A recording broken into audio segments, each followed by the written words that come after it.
nous sommes spécialisés dans les semences, historiquement, spécialement pour les espaces verts. Et depuis une dizaine d'années, on s'est spécialisé dans la production de fleurs et de graminées sauvages. L'objectif à terme de notre activité est de proposer des mélanges spéciaux qui sont composés de fleurs sauvages, de graminées sauvages et qui sont destinés à renaturer des espaces et donc à ramener de la plante sauvage locale qui sera pérenne et qui sera bénéfique à toute la petite faune. L'objectif de cette production, c'est de proposer des mélanges à façon à base de fleurs locales et de graminées sauvages aussi locales, donc qui soient adaptés au milieu. Parce que ce qu'il faut savoir, c'est que lorsqu'on propose un mélange spécifique, on se base sur les données du sol, sur le lieu géographique, sur les conditions météo et surtout aussi sur l'attente du client qu'on va avoir en face.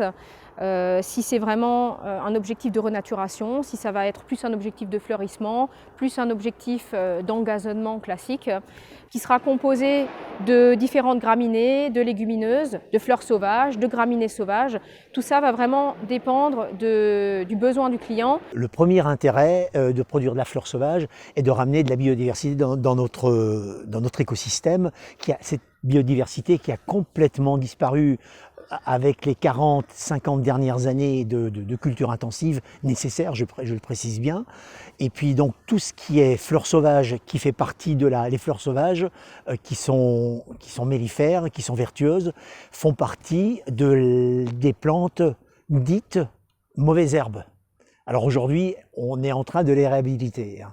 Donc voilà, l'objectif de faire de la fleur sauvage et surtout de ramener de la biodiversité, de ramener le gîte et le couvert à toute l'entomofaune, donc à tous les insectes, parce que ce qui est quasiment magique, c'est que si vous avez une production de fleurs sauvages, peu importe lesquelles, vous avez des milliers, peut-être des millions, je ne les ai jamais comptés, d'insectes. On travaille avec différents types de clients. Ça va par exemple de sociétés autoroutières, on va également travailler avec des collectivités, avec des golfs, jusqu'à des chantiers beaucoup plus techniques qui sont gérés par exemple par des parcs naturels ou des conservatoires botaniques, vraiment pour avoir à des fins de renaturation.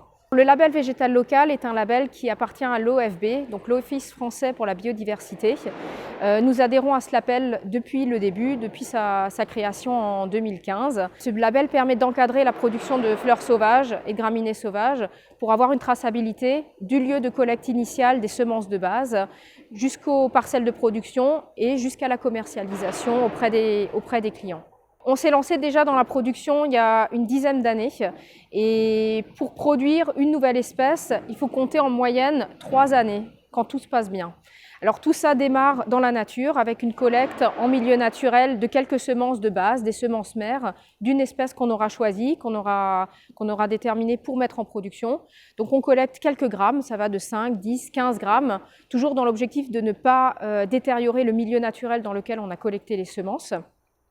Et ensuite, on va les mettre en prémultiplication chez nous.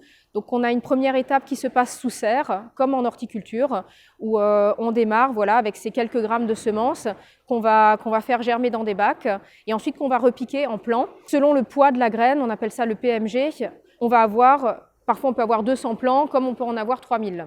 Donc on va repiquer ces plants et ensuite, pendant tout l'hiver, ils vont pousser et au printemps, on va les planter dans une grande parcelle chez un agriculteur.